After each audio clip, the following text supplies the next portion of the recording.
How do you recreate the feeling you had when you saw a scene, especially when all you have is a photograph? In these slides, you will watch a reference photo transform into my interpretation to become this oil painting. I'll share with you what excited me about the place, what my intentions were, and how the painting evolved. My name is Kim Victoria, and I hope you enjoy watching my process creating the painting Layers in Sandstone. Plein air painting is the ideal way to capture the color and inspiration of a place, but it isn't always possible. So it was when this picture was taken. I was on a camping trip with my best friend, artist Suki Diamond, and we knew we couldn't stop everywhere, so we took lots of photos with plans to use them later. Here we are somewhere near St. George, Utah. I don't remember exactly where, but the clouds were opening and closing randomly, illuminating pieces of the landscape, quickly followed by shadows once again. When driving, it can be impossible to catch that fleeting moment when the lighting is spectacular. But the impression on the memory is strong. Layers in Sandstone is one of those impressions. My photo of the scene, as you can see, is dark and moody with little of that glorious color I had seen just moments before. So I painted from the impression I held in my mind, using the photo as reference to the shapes and textures. What I loved was the colorful formation that was popping out from the landscape, and it was the only thing lit by the sun at that moment. Viewing the colors in the photograph revealed a lot of blues and dark greens above and below that formation, making perfect complementary colors to the tan and red stripes, so they would pop out even more. The primary direction of line is horizontal, with horizontal stripes and horizontal layers, and this orientation will give the painting a peaceful feeling, and I like that. I also like the abstract quality of the layers, the rhythm of the shapes. So now I have a theme, and I've captured the feeling quality in my mind, and I'm ready to develop the composition.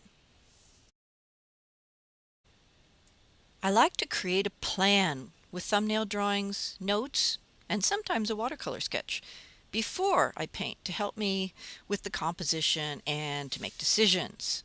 Where to put the highest peak? How many layers do I want? How are the tonal masses in relationship with each other? What proportion of substrate shall I use? What tube colors would work best for my idea? I viewed the photo on my computer screen since all my photos are digital. These discovery test drawings help me see my inspiration better and get me ready to paint. The first layer of paint is all about developing the structure to match the ideas I discovered in the planning stage. I chose a frame and gessoed hardboard I already had because it has a strong horizontal orientation. The oil colors I put on my palette were titanium white, raw sienna because it's chromatically cooler than a yellow ochre, making it more harmonious with all those blues and greens. Mars red is an iron oxide red, which is the actual color of some of those rocks. I chose cobalt blue, oxide of chromium green, cadmium yellow pale, and burnt umber because it would help unify the painting with the frame I've already selected. I used odorless terps for only the base layer of paint, mostly the sketch, and linseed oil is the only medium I used. I rearranged those individual formations to better suit my layered theme. The highest peak is on the line of the primary golden mean, and all the other main divisions of space are built on this natural proportion. I take a lot of time on this structural drawing because it makes the rest of the painting go smoother, and I love geometry and harmony of lines, so this is an important part of my process. Most of the time I work all over the painting at once, but this time, because I had such a clear vision and the structure was working for me, I simply went for it with the big mountain silhouette and some of the sky wet in wet.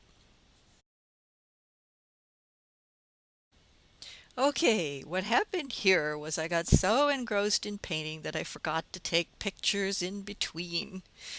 So here's what happened and the order in which I painted the composition. First, I did that dark mountain silhouette and the sky touching it.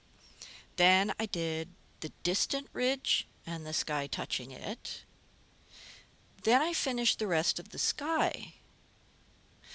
Moving down, I went to the red plateau in the lower middle foreground and the tree area mass of darks, kind of all at once. The mass of dark underlying that lowest foreground layer, and then the last thing I did was put a pale sienna underlayer of the feature formation with only slight hints of red. At this point, the sun was starting to go down, so the lighting wasn't good for a photo. But I kept on working to develop each of the layers as a unified whole just a little bit more. The biggest challenge was to keep that feature striped formation unified. I started to add some stripes, but it looked fakey and broken up, so I brushed them out and just left it as a mass of pale white and raw sienna. The next day, I worked some more on everything except the middle formation. The painting looks strange at this point with that one shape starkly cut out in appearance, but I know what I want to do in my mind, and I just have to wait for the paint to dry before I can do any more on it. Here's my thoughts.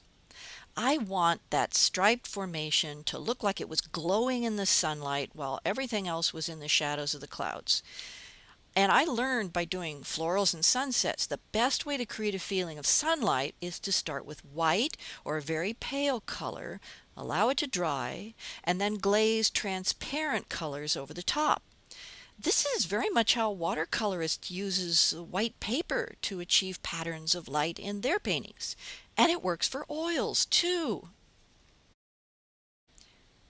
A week has now gone by, and the paint is dry. So I have begun glazing with transparent mixtures of linseed oil with Mars red and raw sienna. The stripe formation has both horizontal and vertical shadow stripes, which added to the challenge. And I've never painted a depiction of a landmass this way before. Flowers and seascapes, yes, but not a landmass, so this will be educational. Now you can see I am beginning to sculpt the formation. I'm using a transparent mixture of linseed oil and cobalt blue only. I built the shadows a little bit at a time, spending a lot of time looking and deciding what to do next. By the way, I am not trying to match the photograph. My goal is simply to get a feeling of three-dimensionality and light. In these last few slides, you may have noticed some subtle changes in the rest of the painting. It is very important to keep the harmony and unity. Also, with the dry surface, it is possible to add extra touches of darks, lights, and brighter colors. I came back to the painting after a few more days to ponder on how to complete it. Once the painting felt what I call full, I stopped work.